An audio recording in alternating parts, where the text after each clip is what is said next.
Sports fans, this is Robert with WTP Sports Dudes here live on this Saturday morning, ready to talk some college football national championship. It's all set. We're going to have number 10 Miami versus number 1 Indiana, an ACC Big Ten matchup. We also got some other things we're going to be talking about on this show. Let's welcome in everybody. Let's help welcome in our man Parlay Poe of the Blitzburg Podcast. How you feeling, Parlay Poe? Man, what's going down, man? I can't complain. Ain't anybody gonna listen to me. How y'all feeling this morning? Oh, I'm good, Parlay Poe. I'm good. Good to see you in the house today, bro. We also got our man Post Game of the Post Game 86 Podcast. How you feeling, Post Game? Man, how y'all doing, man? It's always a blessing to be on with y'all. It's good to see Parlay pull up in here, and let's roll. All right, cool.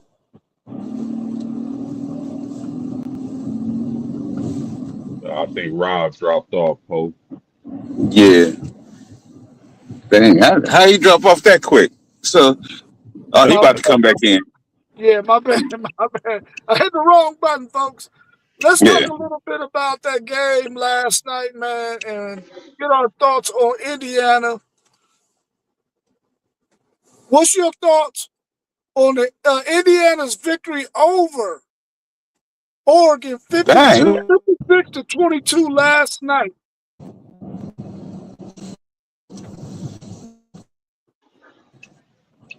Is it? Can y'all hear me?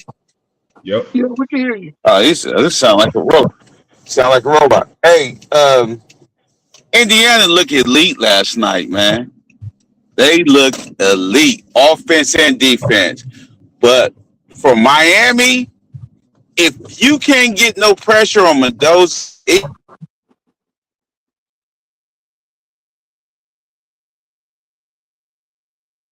making back there reading zones and stuff, because he'd tear that apart.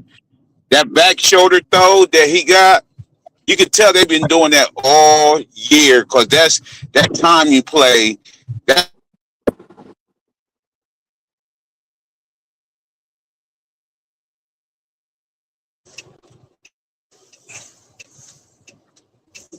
Yeah, your thing is a little bit choppy, Parlay Poe.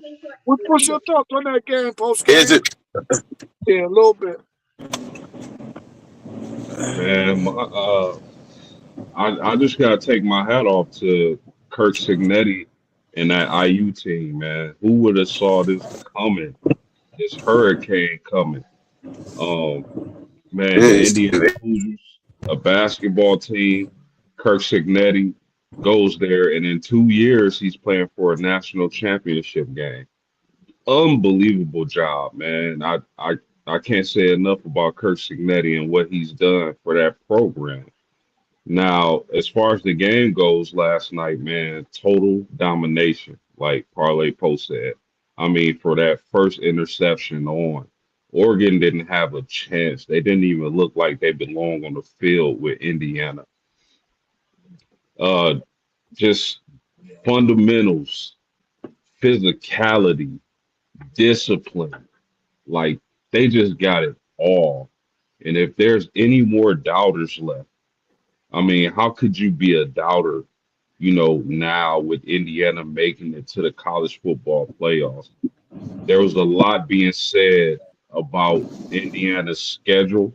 But again, I say, what does it matter if they're going to get in the playoffs and beat everybody? So you can make an argument about their regular season schedule, but it didn't matter. They got in the playoffs and beat everybody. So, I mean, Dante Moore, I would say one of my takeaways from the game last night is that Mr. Moore needs to remain in college for another year and continue to develop. Because if he gets it right, he should be the number one pick in the draft that he comes out of. But I mean, I can't say enough about this Indiana football team, man. Just offensively, defensively, special what's wrong teams, with this? just dominant. And hats off to Kirk Signetti, man. Hell of a job.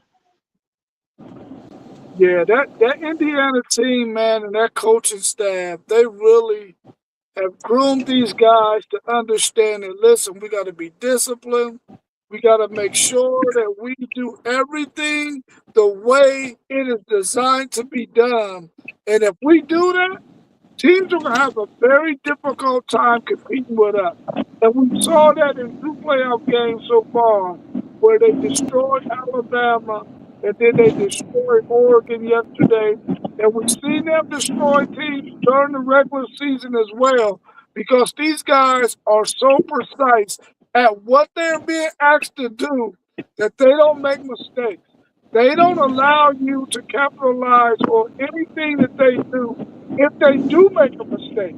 And we haven't seen very many mistakes made by this Indiana team. They got a really, really solid quarterback who parlay mentioned that back shoulder throw that he got in his arsenal, it is unstoppable, bro. It's unstoppable. Unless you got Deion Sanders as an all pro playing at the corner, you not stopping that back shoulder throw. And then they got Becker, who is long, who can also get down the field on you. That's a tough matchup for teams, man. Those two wide receivers that they have, and that two-headed monster they have at the running game, along with Mendoza being able to use his legs. They're going to be really, really tough. And their offensive line is so freaking jailed that they don't make mistakes on the offensive line either. Miami's going to really have to have a game plan designed in order to beat those offensive linemen in that game on the 19th. One of the things that make Indiana so tough to beat.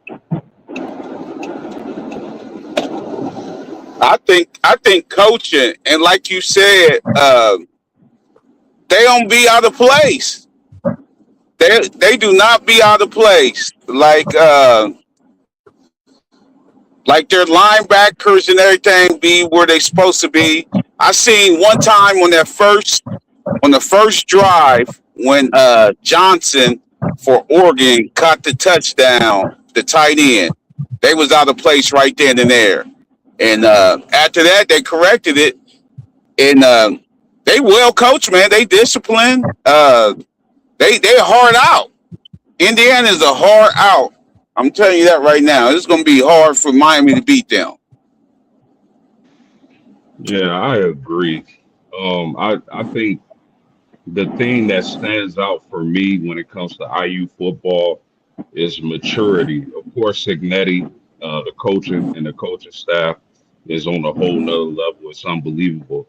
But the maturity of the players that they've been able to assemble on that team is on another level. Also, you got to think they've been heavy in the portal since Signetti went to Indiana. A lot of these players are older and proven commodities on a college football team. So that maturity is being understated when it comes to analyzing these Indiana Hoosiers.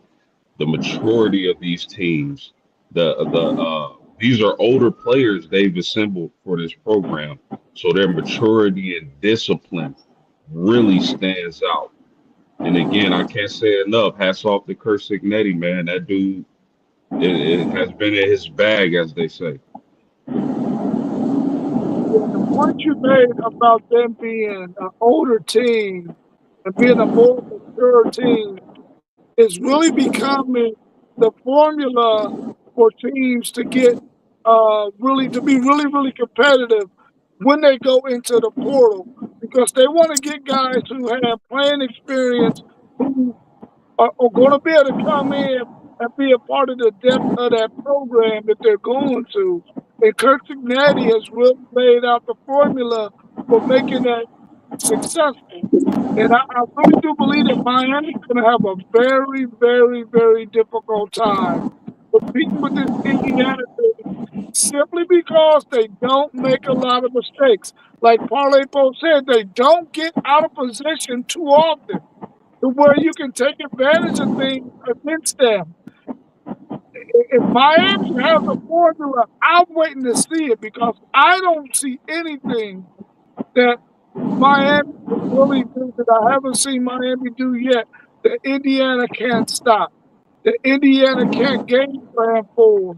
So it's going to be a tough challenge for Miami to be able to do anything against them.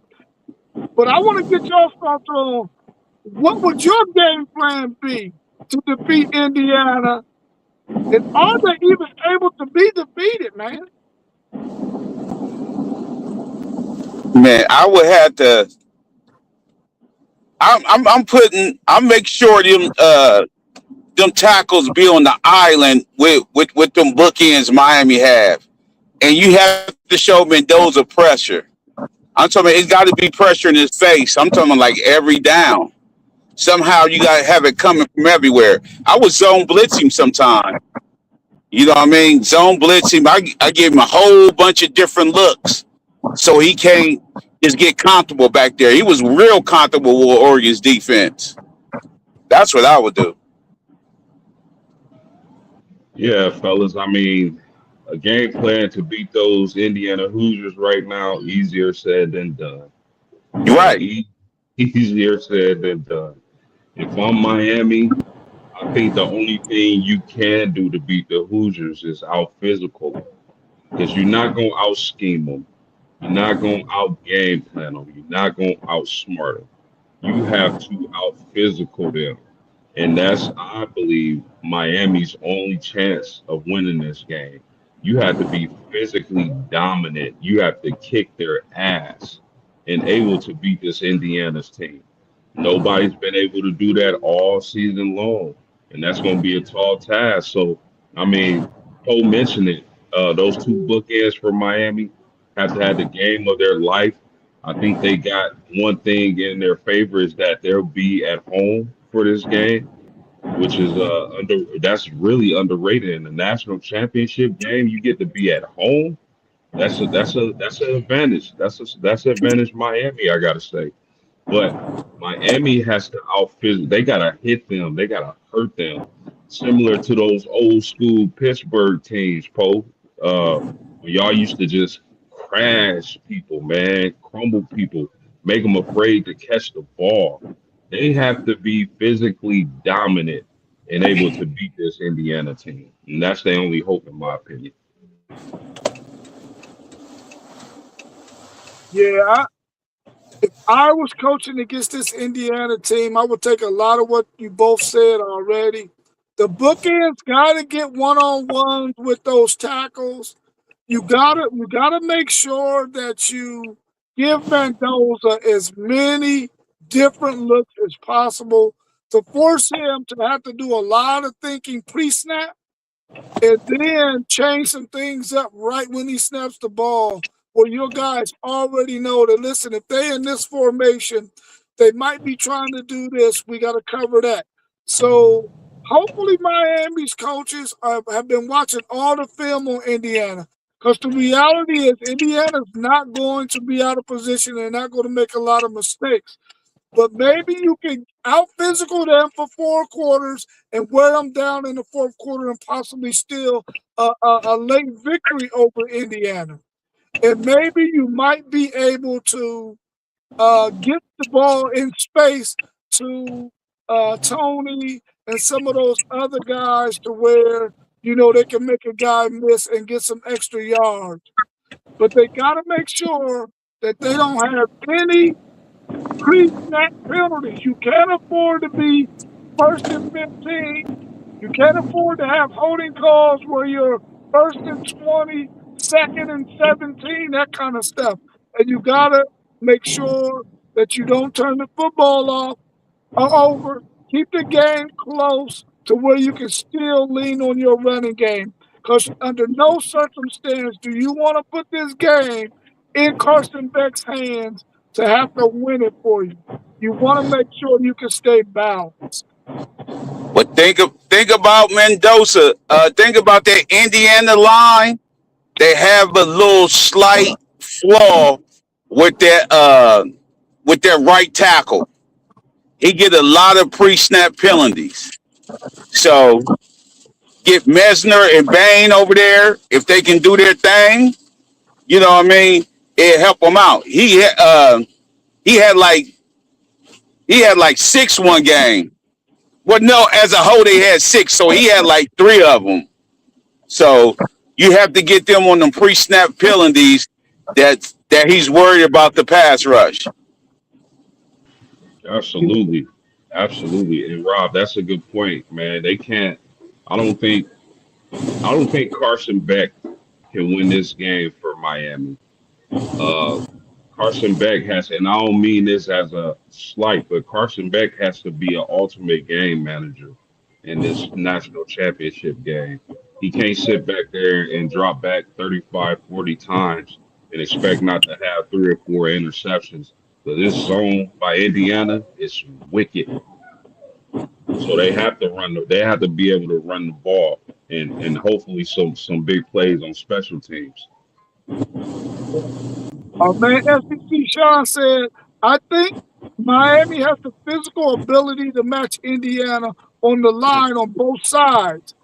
And their ability to run the ball and control the clock is the most important for Miami. Yeah, I think we all agree with that one as well, SEC Sean.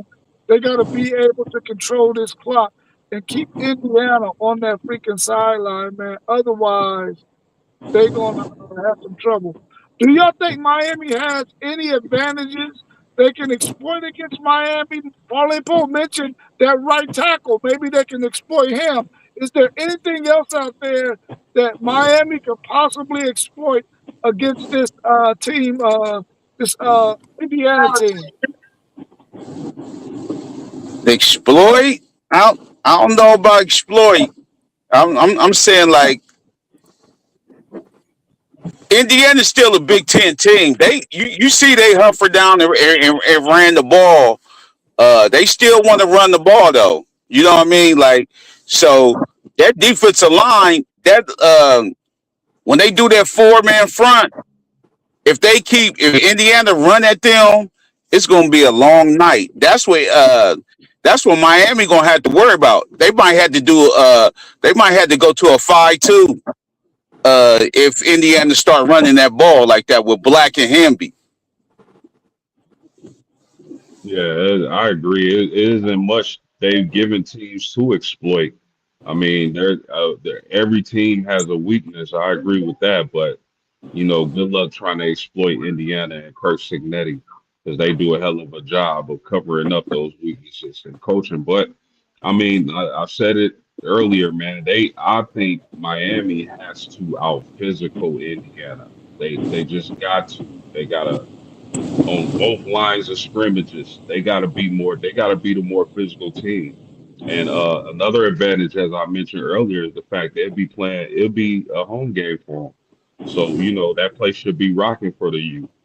So hopefully that translates to a mistake or two for Indiana, which doesn't happen often. But we'll see, man. I think Miami's only chance is to be the more physical team, man.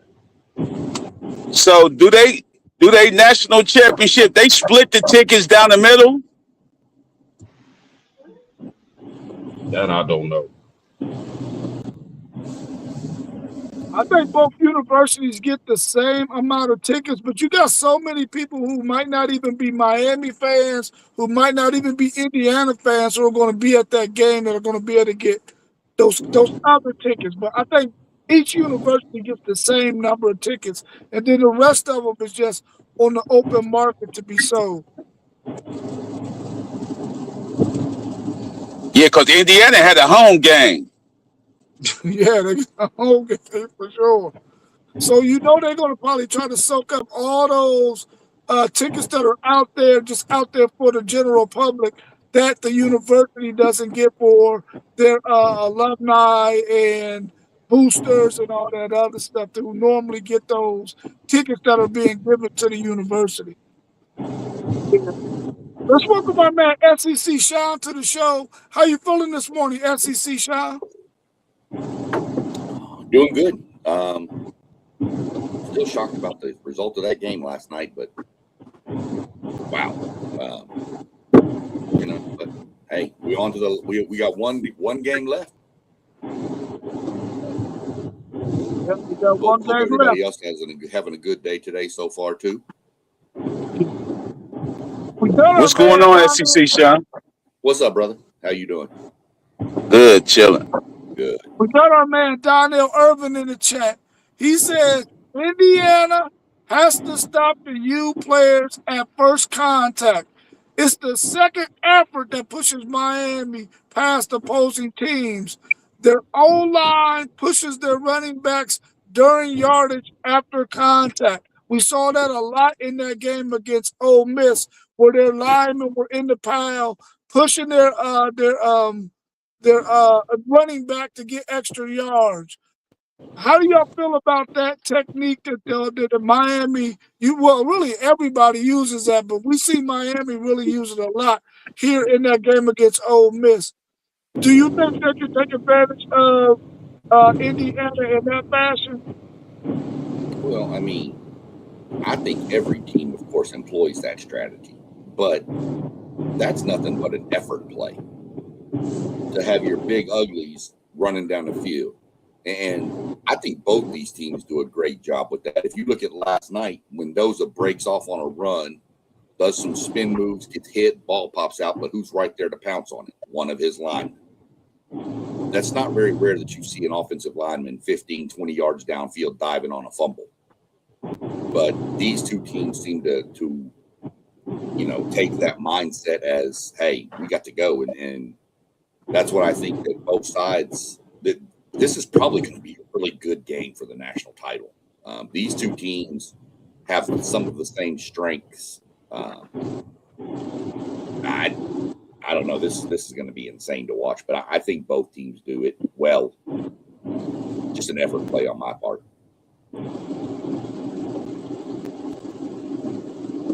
Do y'all have any other thoughts on this Miami versus Indiana matchup? Carson Beck can't lose the game. Yeah. He can't. Carson Beck can't be. He got to be the elite Carson Beck. He can't do 2 and 3 interceptions and think they still gonna be in this game. You can't turn the ball over against Indiana. No. You look at what happened to Oregon. First play of the game, pick 6. Turn around, couple of fumbles by Moore, which, I get the running back hit him on one. That's kind of one of those fluky things, but it happens. And, you can't turn the ball over. Miami has to avoid all the stupid penalties they had against Ole Miss. It almost cost them. The late hits on the quarterback, the false starts, the jumping off side. You got to eliminate. They need to play a game like they played against A&M and Ohio State. Very few penalties, turnovers to a minimum, if any, and run the ball, control the clock. That's what they have to do. Because that Indiana offense, if you get them cooking, this game's going to get out of hand fast. Ask Oregon. Yeah, I agree with that. It's going to be interesting to see Miami's game plan and if they're able to remain disciplined or play disciplined. They have to be disciplined playing the Indiana team like this. Also, Indiana likes to play a lot of zone coverage. Can they get those receivers down the field? Can they get those receivers in the middle of the field? We know the weaknesses of a zone coverage, but that's easier said than done because that pass rush is vicious. So I want to see how disciplined Miami lines up and plays come this national championship game. And are they able to get the ball past that zone coverage of Indiana? I Yeah. want to see if Miami can find a scheme to where when Indiana pull their linemen on those run plays, on some of those traps and some of those gaps and some of those run plays that they do Miami have the athletes up front who can get in those creases when that lineman pulls? Can they get upfield and get up in those creases and sort of disrupt their run game in the backfield, as opposed to letting those linemen get to their destination on the pull and get position on a linebacker or defensive back? I wonder if Miami can take advantage of Indiana in that fashion. Do they got the guys up front to do that? And will they sort of move Bane and Messador around, maybe have them on on the same side sometimes, and sort of create some matchup advantages for them to get some one-on-ones with a guard or with the tackle to where they Yeah, can take advantage of some things and disrupt what Indiana wants to do offensively. We all agree that they got to get pressure on Mendoza. They can't allow that guy to sit back there. He has more touchdowns than I think he has incompletions. So they're going to have to find a way to get pressure on this guy organically and then sprinkle in a little bit of, like Paulie Poe said, zone blitzes and things of yeah. that. Let me ask you a question. If y'all advising Dante Moore, what are you telling him to do? You tell him to go to the draft, or he needs to stay one more year? He needs to stay one more year, but you got to see what's coming in with that Neil stuff. You know what I mean? Because that Neil, everything is surrounded by who you paying and who you got in the portal. Hey, I'm about to pull up to my little cousin's b-ball game, y'all. I'm out of here. I want to All come right. on for a second. All right. Thanks for jumping in, Paulie Pro. We Yeah, appreciate that, bro. for Good luck on sure. this game, and it was good to see you, brother. Yeah, for sure. Peace, y'all. Peace, All brother. right. Um, I, I think the key for Miami is Keontae Scott. Um, he plays the run well, and he blitzes well. I think the D line for Miami can hold up against Indiana's O line. Um, I'm really concerned though about that number 99 for Miami D lineman. He has a bad ankle he's playing on. I'm curious on that. He went out of the game after the first play for Indiana. If you remember on offense, he was just on the ground and he's like, I can't go. He did come back in the game, but I don't know. This is going to be. I'm going to have to do some more digging into this. I've seen Miami up, personally with playing A&M in the first round. Miami can be got with zones too, crosses across the middle. That's how A&M started moving the ball at the end of the game. Was a lot of mesh concept and crossing routes and things like that. But you got to have time to get the ball off. And Indiana's D line's pretty good too, so. It's going to be real interesting, but I still think Keontae Scott is the key to this game, and if he can come down and run support. Yeah. If I'm Dante Moore, to answer your question post game, I'm coming back for another season. I'm a firm believer in, if you're a quarterback in college, you really want to play 2 seasons where you're a starting quarterback. You want to play 25 plus games. I'm a firm believer in, if you can get you 25 plus games of college starting experience, you can be better suited to go into the NFL ready to play when your number is called. So I think you should stay. There just happens to be this guy named Arch Manning who's coming out next year with the name. So he doesn't have to worry about being the number one pick, but he does have to come back for another season and play. Dante Moore, that is, in my opinion, to sort of give yourself an opportunity to be better prepared to take over a team when his number is called in the NFL. And hopefully he can land at a spot where he doesn't have to come in and be the savior. He can come and learn maybe for another year for a year in the NFL and then possibly get some playing time, maybe during the end of that season, and be able to do some things to get his NFL career started.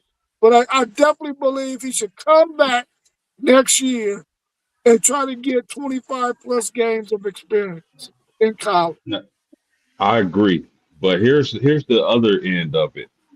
When we talk about next year, not this coming year's draft, but next year's draft. Oh my goodness, that draft class is going to be loaded at the quarterback position. You talk about guys like Julian saying, perhaps CJ Carr, guys like Lagway. You know that draft class when it comes to the quarterback position is going to be loaded. So if you're Dante Moore, do you get out when you're guaranteed a top 2 or 3 draft position, or do you stay in school and develop? But that next QB class is gonna be something crazy, bro. It's going to be something crazy, Coach Game, and I'm glad you brought that point up because it's going to be a bunch of guys in that draft. You know what the great thing about that is, though? If you get drafted later on in that first round, you're going to a team where you don't have to be the savior. You know what I'm saying? You don't have to be Cam Ward and have to put the Tennessee Titans on your back. You can go to a team and learn and get better acclimated to what the system is at the NFL team you're at. I think it's just a better situation. Now, money wise, you're gonna probably have to wait until that second contract to really get what you want, but it's probably a better situation to not be the number one or the highest picked quarterback in the NFL draft. And I think for those quarterbacks who are going to be in that thing, I would like for them to think like that. Listen, I don't want to be the first quarterback pick because of the money. I want to go to a really good situation. See, then I forgot this question when I spoke a minute ago. I think everything I'm hearing is he's the first or second quarterback off the board. It's either Mendoza or him. That's what I'm hearing. Yeah. You got to go. Next year, I mean, you mentioned Lagway, Carr, saying you didn't even mention the possibility of an Arch Manning, Lenoris Sellers, Brendan Sorsby, Sam Levitt, possibly even a Marcel Reed. We didn't even get into all those guys, plus whoever else is out there. What's Gunnar Stockton at Georgia could be back. You know, I mean, you're talking. There's a few quarterbacks out there this year, but next year is a loaded quarterback draft. You have to determine what's in his best interest, and he needs to trust his people that are around him to help make that decision on, look, you can go in the first round this year, but you might, if let's say he backtracks and has a bad year last year. Look what happened to Nussmeier or Klubnik. What if that happens to Moore and all of a sudden he goes from the first or second quarterback pick to the 5th or 6th and he's in the 2nd or 3rd round? You've cost yourself tons of money now. So to me, I've always been a firm believer of strike while the iron's hot. And I think he needs to go. I think he'd be really good for college football in Oregon to come back, but for his best interest, if he wants to go somewhere and get money, I think he needs to go. Yeah. Man, Good just think question. about I'll let you ask that question after I say this post. So Go don't ahead, forget it. bro. Don't forget that question. Don't forget it. Could you imagine what college football is going to look like next year, bro, with those quarterbacks, man? It's going to be unbelievable. All of those quarterbacks getting another year under their belt. Some of them at the same school, some of them going to different schools. Could you imagine how good Marcel Reed is going to be next year after seeing the jump that he made this past season? The way you see Arch Manning get it together the second half of the season, if Dante Moore decides to come back, Lagway going to a new situation, man. Oh, it's going to be unbelievable, man. I'm looking forward to next football season like I do every season. But thanks for letting me take that time, postgame. Go ahead with your question. No, you good, bro. Yeah, man, that's a heck of a point, man. Like, man, that like if you think about the Heisman race, like, cause the same thing we did last year.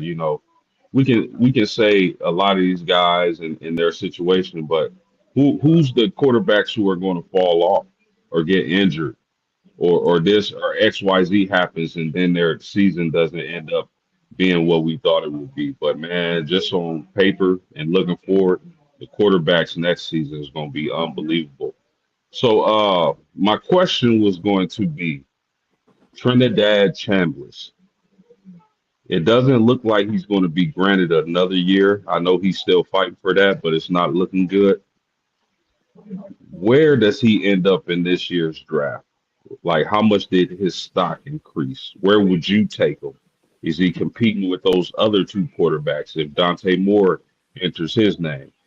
Because I was impressed by Chambers, like big time. I think Chambliss definitely increased his draft stock. I think he's probably mid-second round, maybe mid to high third round. That's where I see him. Here's the problem. I think he's coming back. And here's why. The NCAA denied it. But now it's going to a Mississippi court to determine it. Now, let's be real. There's a little bit of bias, I'm sure, in that courtroom. If they have the ability to give this kid another year, they're going to. So we need to wait and let that play out. If he's granted, of course, he's going back to Ole Miss. If he's not granted, then I still mid to second round, day 2 type draft pick, somewhere in that range is what I see with Chambliss. As far as what Rob said about what's college football going to look like next year, I'm beginning to wonder with all these transfers, are we going to start having teams look like these East-West Shrine games where they all have their own helmets and everybody's got different helmets on? They got the same jersey, but they all wearing their old helmet. I don't – this is getting insane, guys. Once you answer, Rob, I got a question that I saw pop up that I'd like to get y'all's opinion on. So I'll let you take this one, and then I'll bust one out. What was your question again, post game? I'm a little bit old and I forgot. Trinidad Chambliss, if he doesn't have another year of eligibility, how much did he help his draft stock, and where would you see him? How high could he be drafted in your opinion? He helped his draft stock tremendously this past season. His ability to extend plays and keep his eyes down the field and then throw some really, really accurate balls to guys that, were there to catch them. I think he helped his draft stock tremendously. If I'm a GM and I want to get me a quarterback that I can bring into my organization that I don't need to play right away, I'm hoping that he falls to me the late second round, third round. I think he'll probably be gone by the middle of the second round, but the value that you getting him in the third round, man, will be unbelievable. And I think that's about where he gets drafted. I don't think he creeps up into the first round unless he goes to the combine and does something dynamic there that really turns some of those scouts' heads. And maybe he can squeeze into a late first round. But I don't think that's going to happen. So I see mid-second round, late second round, early third round.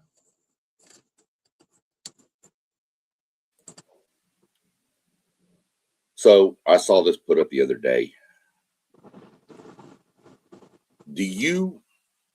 It's comparative of two teams. And it's this year's Indiana team. Is this year's Indiana team, in your mind, better than the 2019 LSU team?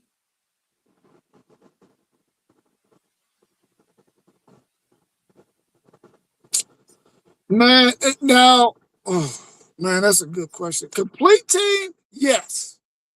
Because you're talking about offense and defense. Yes, they're a better team than that LSU team completely as a whole. But most times when you think about that LSU team, you think about the fact that offensively, you ain't going to be able to stop these dudes, man, because they're going to put up 40, 50 points on you. And could this Indiana team stop them from putting up 40, 50 points? I don't think so. I don't think so. But as a complete team, I would say that this Indiana team is a better team than that LSU team because their defense wasn't that good. But if you just Man, think offensively, LSU all day, bro. I mean, great points, Rob. I don't have a dog in this fight. I'm not biased towards the Big Ten. I'm not biased towards the SEC. I agree with you that Indiana is all in all the more complete team, but the fact that that LSU team had Jamar Chase, Justin Jefferson, and Joe Burrow slinging the rock, I'm not going against that. I just can't. I Yeah. can't do it. I can't. If they That's play, I'm picking LSU to win. That's for sure. if they play, I'm taking the over. I don't care if the points are is over under is 90. I'm taking the over. I think that's a really good comp for as far as complete team. I don't know. I mean, Indiana's D line is probably better than LSU's at that year, but LSU has some DBs too. So, but as far as offensive comparison, man, that's tough. But I'd still I have to lean LSU. I mean, you're looking Burrow, Chase, Jefferson. I'd have to go look at the roster. There was a couple other receivers, a running back. I mean, that team was stacked. I believe I they saw had it last Randy night. I Moss. thought it was a go ahead. Sorry, Post. Yeah, they No, have Randy I Moss tight end. yeah, I didn't mean to cut you off, but I had to say that I think they had Randy Moss son at tight end. Yeah, I think so. I think you're right. Yeah. That team was just that's still probably the best offense I think I've ever seen in college football. And I've been, I'm over 50 years old. I've seen a lot of college football. But yeah, I saw that pop up last night and I was like, you know what? That's a good question. Yeah. Because Indiana has dominated everybody they've played. And so did that LSU team. So I was like, yeah, okay. So just something that kind of popped out that I was curious.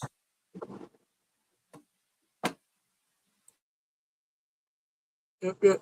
What's your thoughts on all of these players out there in the portal who we know are not going to find a home before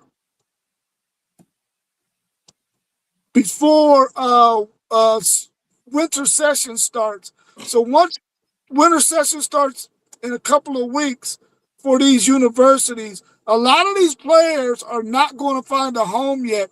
They're not going to find a home until the end of that semester or that end of that quarter. What do you think teams are going to be looking for in the portal to help their team build depth?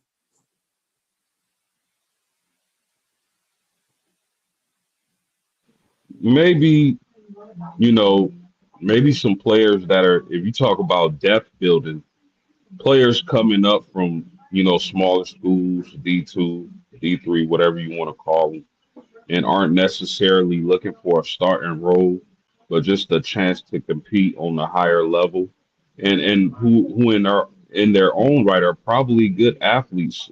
Probably was the best player on their team at a smaller school, but doesn't quite have the athleticism or the size or the strength to play to start at a big D1 school. Players like that, maybe a little older in age can help with the depth on the team. But I gotta tell you, man, with that many players in the transfer portal and this little time to find a team, like man, this is gonna be really interesting because maybe some of the players transferring from these bigger schools will have to settle going to a smaller school because they weren't picked up. But as far as depth, man, you got to find players who probably weren't recruited D1 out the gate, in that type of scenario and find depth pieces. See, I think some of these players, your top end, your Cam Coleman's, your people like that. I think those guys need to make a decision because here's the reality. You got Cam Coleman sitting right here, right? The number 2 just entered the portal, Isaiah Horton from Alabama. He's actually on A&M's campus now. But he's here. So if he's 3 million, let's say Cam Coleman, and he's 2, now I can get him plus maybe a Singleton out of Auburn for one. Now I've got 2 for the price of 1. So that's where you're getting your depth. Defensive linemen, you can never have too many. You gotta stack depth there so you can rotate. I'm gonna tell y'all a name that I'm really interested to watch, and he's from Hope College. Okay, his name is Liam Danitz, maybe. He's an edge rusher, runs a 10.55 in the 100, 20.92 in the 200, and had 21 tackles for loss and 15 sacks last year. He entered the portal last night and has already received tons of Power 4 D1 offers. You get a guy that fast off the edge. I'm curious. What's his measurable, Sean? What's his measurables? Let me see if I can pull him up real quick. Let me see. Okay. But while he's doing that, I really feel like these guys who do not find a home soon, and they end up having to wait until after this next semester is over, then that means you miss spring ball. And you don't get a chance to put your name in the hat, so to speak. You know what I'm saying? To see where you're going to fit in with this team. Now you come in during summer workouts and in fall ball, and now you behind the 8 ball at that point, man. And I feel like a lot of these guys may have did themselves a disservice by jumping in the portal, unless their ideal is, okay, I'm a smaller school guy, I'm going to jump in this portal to see who bites. If don't nobody bite, I'm just going to go back to my school. If they're going to do that, cool. If their school will still take them back. But outside of that, man, I think they really have to be paying attention to the fact that, listen, I might not end up anywhere, and I might end up like the guy last year who went in the portal, or the group of guys last year who went in the portal that never found a home. Sometimes you gotta whoever your rep is or whoever your agent is, you gotta ask them some really difficult questions to make sure that that's the best choice for you. And I hate to see that these young people are going to be going out like that, man. He's 6'5", 230. Okay. Yeah, they got to put some weight on him, but that 6'5" frame is nice. And he played some running back too. Yeah, if they can put about 15, 20 pounds on him, he could be nice. Now it's a name to watch because he's asking. I think he needs another year to play if he's granted it. I think he's in one of those trying to get an extra year to move up. Kind of like a Chambliss did. So we'll see what happens there. But if not, they said he's already trying to contact other colleges in the area to join their pro day, because Hope College isn't going to have a pro day. So he'd have to go to another school to try to join. And, most coaches will let that happen. Yeah. Toe Life channel 3679 says he has the U 100%. Hopefully, Toe Life, you'll be able to tune in when we do our preview on that game later on next week.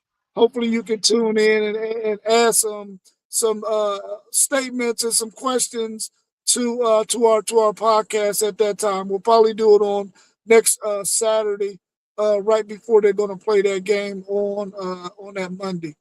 So hopefully you'll be able to tune in then. But we're glad that you got the U. We know several people that got the U as well. We'll let you know who we got on next Saturday for sure at 10 a.m. I'm already telling you, I got the U. I'm picking the U because I have to. They beat us. I mean, I gotta pick the U too because I do not want to hear those Big Ten guys talking that shit. So I'm picking the U too. Come on, these Big Ten guys we got on here, they're gonna talk it anyway. Hey, listen, they toning down a little bit, bro. They toning down a little bit because they Buckeyes went out. Yeah, that's true. Yeah. Yeah. Y'all know, here's a fun fact about Indiana football. Do you know that Indiana has to go 192-0 to equal 500 in their all-time record? Wow. That's insane. Which one of these is probably the greatest story between, or whose destiny is the greatest between Miami, who has not won in over 20 years, and Indiana, who nobody ever would have thought would ever be in this position? Which one is the greatest destiny? It's my destiny to win this game. Who y'all got? I'm a I'm gonna go quite easily for me. I'm gonna go Indiana, man, because I mean, look at that stat SEC Shine just ran off. Like I've said it before, never ever in my lifetime did I expect to see Indiana football at this level. So I'm gonna go with Indiana, and I don't think it's quite close. I mean, Miami is a great story too in their own right, but the U is the U. We expect them, even if they haven't been good, to be good at some point. So I'm gonna go with IU. See, I think it's Indiana easily. Miami's had all the talent in the world every year. They've just underachieved. But Indiana, when we mentioned Indiana, everybody assumed basketball, right? That's it. But now,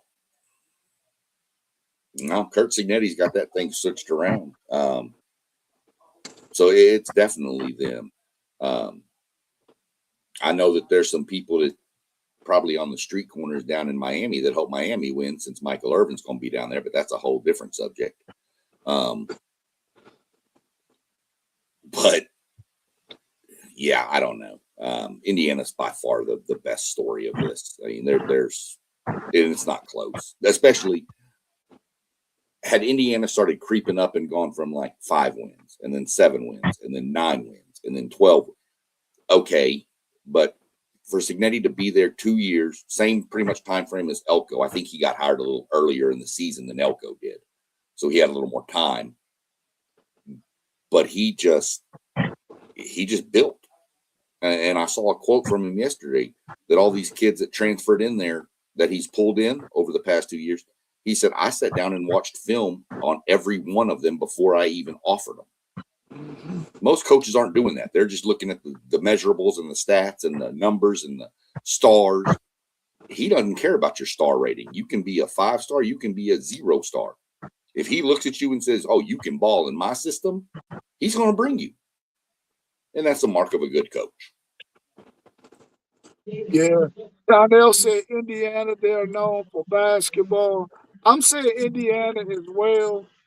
The thing that is so kind of upsetting about the whole thing is here I am as a Texas fan, and the freaking Indiana Hoosiers, a basketball school, has a chance to go 16-0 and win the national championship. And my Longhorns haven't been able to win it since 2005 or whenever that was. And it's like, man, no one would have ever believed that Indiana would be in this position right now, and they are. And I think that what Kurt Signetti is doing is, like I said earlier in the show, he's giving everybody the formula. Listen, you need experienced guys.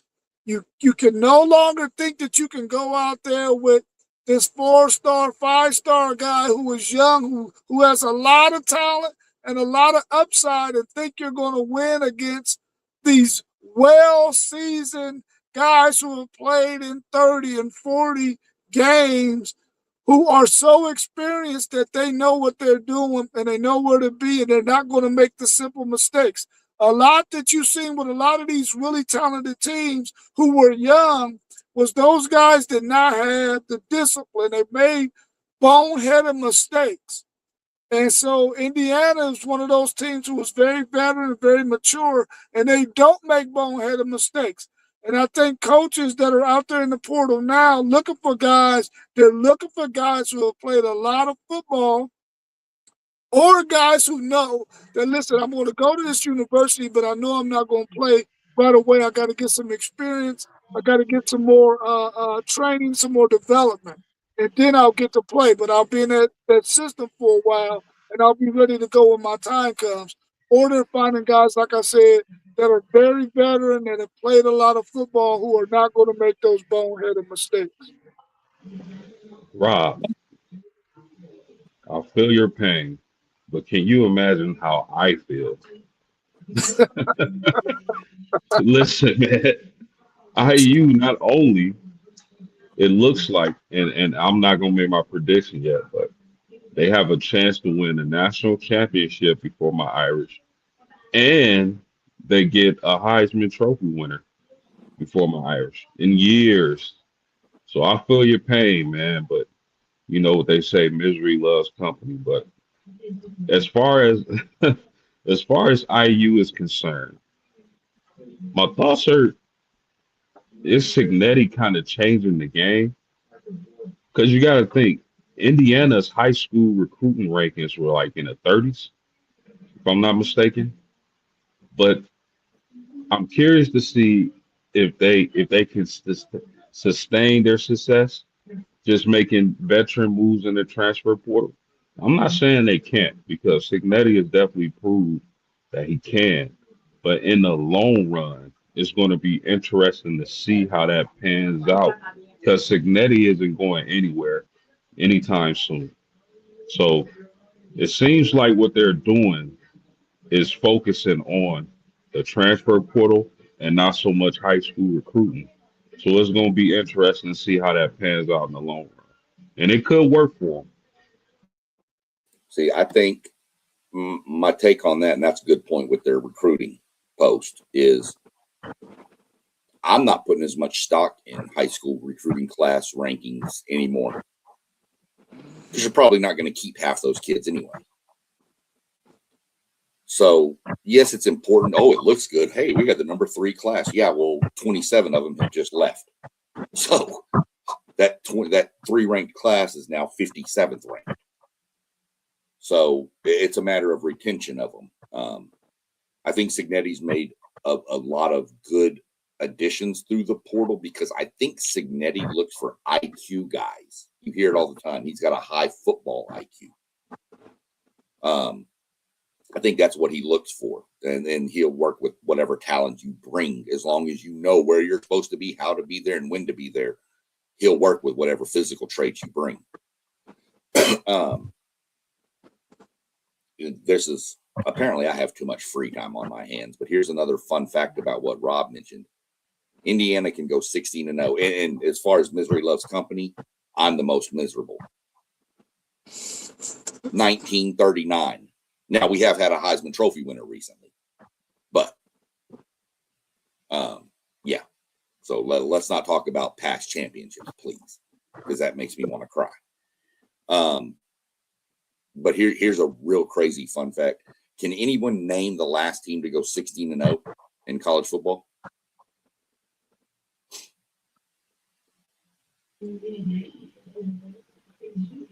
I definitely can. I can't, but I'm gonna take a stab at it, and I'm gonna say Miami. You want to take a stab, Robert? I'm going to say Texas. Hell. Yale, 1894. Yeah. And, I was going to say one of those Ivy League schools, but I just didn't think they played that many games I didn't either. And apparently they did that year. And I was like, wow. But yeah, Yale, 1894 was the only team to ever go 16-0 in college football. And unfortunately, I don't think they're sitting around with bottles of champagne like the Miami Dolphins ready to, celebrate somebody losing. So, Yeah. Let me ask y'all this question, man. And this could be the last question that we have. We're right up at 1 hour. Do y'all see the landscape of college football recruiting going away from recruiting a high school guy who is 5-star, 4-star, and paying them a lot of money to get them to come to your university, when now we're starting to see guys who are coming in highly rated like that are now starting to jump in the portal after 1 year on your campus. Why do you want to spend that kind of money on a guy? And if they're going to jump in the portal, do you think the landscape of college football when it comes to high school recruiting is going to probably start going away from that and just wait to get that guy later on down the line once he jumps in the portal? I think it's year to year and it's school to school, especially because I think we all can agree that the transfer portal is going to get more strict as time goes on. A lot of these players won't be able to transfer as much as they are now. Man, you seeing guys on their 4-15 different teams. They've been abusing the transfer portal. But I think it just depends on the program. Like a team like a Notre Dame is going to rely heavily on high school recruiting. Some other teams may rely heavily on the portal. It's a case to case scenario. Yeah, that's sometimes I hate following post game because he takes all my points. But I think that's why me and post game have to alternate once in a while because I think we do it to each other a lot. I think high school recruiting is still going to be important. I think high school recruiting is going to be where you build your depth. I don't think you're going into high school recruiting thinking you're going to get all these 5-stars and plug and play immediately just to keep them. I think you're going to use them for depth, and the ones that want to stay will stay, and the ones that want to go will go. And you're going to use your portal to fill in for experience. I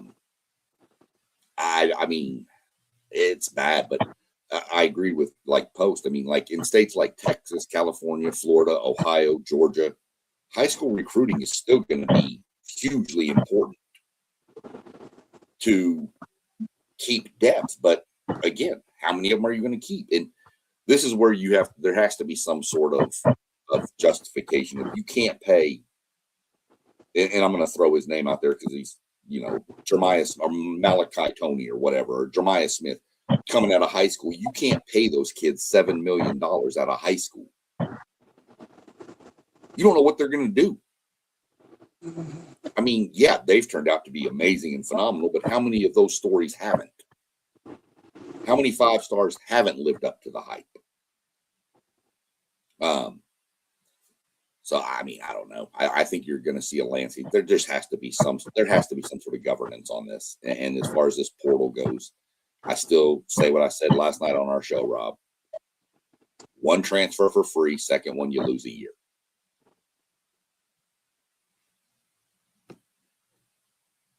Yeah, man. Toll Life Channel 3679 said, I'm not going to lie, I like the portal. Gives players that would normally fade out a chance to shine. Yeah, in cases we have seen that happen, Toll Life. So we like it for that reason as well. I think for the question that I asked, I think a lot of times or lately we're going to probably or upcoming we're going to probably see coaches when it comes to offensive linemen, yes. When it comes to edge rushers, yes. But when it comes to wide receivers and running backs that come a dime a dozen, I don't know if they're going to necessarily go after those 5-star guys unless maybe they're Malachi Tony or Jeremiah Smith.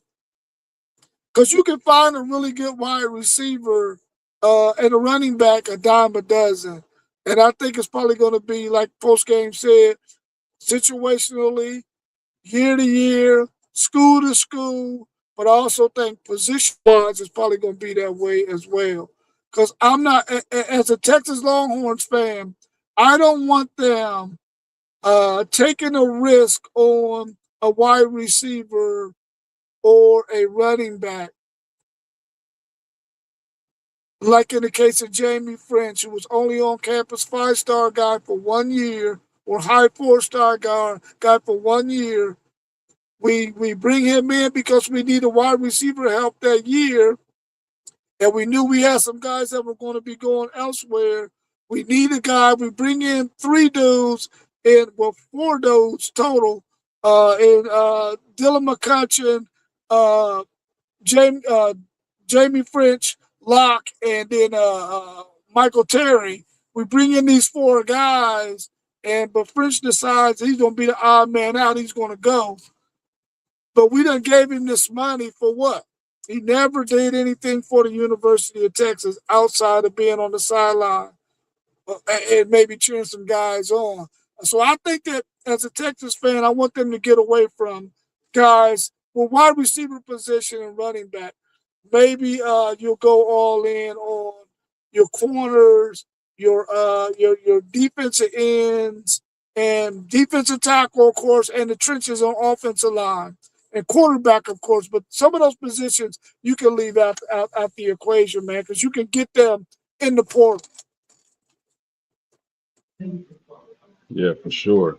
Uh, yeah, I mean, I rock with the transfer portal heavy. I just believe there are going to be some stricter laws being implemented coming down the pipe. I don't think we're going to. I think in the next couple of years we're not going to see players going 4, 5, 6 different teams in their college career. I think that's going to be a wrap. I agree. I think colleges are going to start figuring out a way to say, look, you can come here, but if you come here as a freshman, say out of the transfer portal, and you got 3 years left, there's going to be a contract that says you're here 3 years. I'm not paying you $8 million to bounce next year. My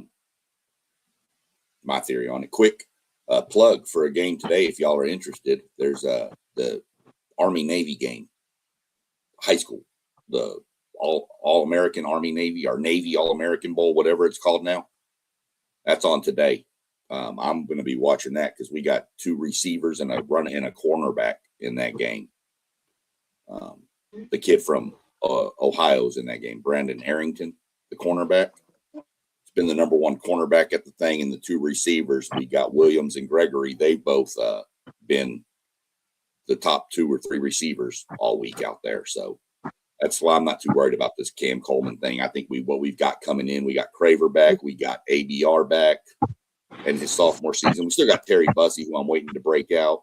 We got Jerome Miles. We got cats at receiver. So Cam Coleman would just be icing on the cake. I think it'd be icing on the cake for post games Notre Dame. I think it's for you, Robert. I think you've got depth at that position. That's just a bonus is all he is. You got an extra sprinkle on your cupcake with him. That's what you got. Yeah, I'm looking for Terry Bussey to break out too, man, because I know we were highly going after him to come to Texas, and he chose A&M over Texas. But I don't know how familiar you all are with this question or this statement that Donnell put out there. He said, just imagine if Ohio State would have grabbed Eric Williams, the tackle that played for the Dallas Cowboys, Hugh Douglas, the linebacker who played for the Philadelphia Eagles, and Vince Buck, who played cornerback for the New Orleans Saints. All of those guys came out of Central State, which we all know is an NAIA school, who is way down the totem pole. But all 3 of those guys were hella good NFL players. Vince Buck, of course, got hurt. He hurt his neck maybe in his 3rd season, and he didn't have as long a career. But Hugh Douglas and Eric Williams were 2 great football players who came out of Central State University. So what do y'all think about guys like that who are down there in NAIA schools who maybe couldn't get the grade, but are on the NFL roster, I mean on the NFL's radar, but can't get to, or didn't have a chance to get to a Division I Power 4 school? Well, that's what it was back then. I mean, go back to what was the guy's name? Harvey Martin. Yeah. Played for the Cowboys. He went to what was then called East Texas State University, which was an NAIA school. They won the national championship. That school has now become what is known as, well, it was Texas A&M Commerce, and now it's East Texas A&M. But he was there, and they found him. But back then, schools didn't, colleges didn't go look for those little bitty players. There was no really big transfers going on either, though. So if you want to put the era together, I mean, you would have had super teams back in the 70s and, 80s. These kids would have been transferring all over the place. You could have had something like, Notre Dame could have had Tim Brown and the Rocket and, Charles Woodson, all on one team. You could have had these like just super stacked teams. So you could make the same comment. I see his point. You could make the same comment for almost every college. I mean, Cam Newton played JUCO at Blinn College, right down the 30 minutes from Texas A&M.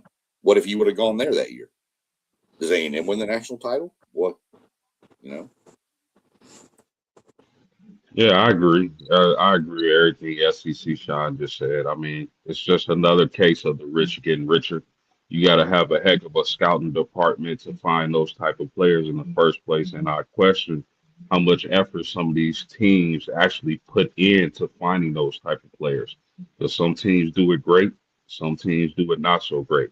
So it's just another case of the rich getting richer. That's all. All right, y'all. Well, I appreciate y'all jumping on with us this morning, and everybody out there in the chat. Make sure you like, subscribe. We have all of our channels scrolling across the bottom. You got our man Mossberg of Level Up Sports 10. So go to Level Up Sports 10 and subscribe to his channel. Hit the notification bell. You got my man SEC Sean on the screen. Go to his channel and hit the notification bell.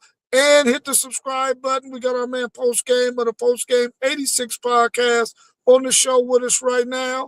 Go to his channel and hit the subscribe button and the notification bell. We also got our man Parlay Poe in the Blitzburg podcast, and also our man One Take Zay. Go to all of those channels and subscribe and hit the notification bell. So anytime we're going to do content, and we'll be right back tomorrow morning at 9 a.m.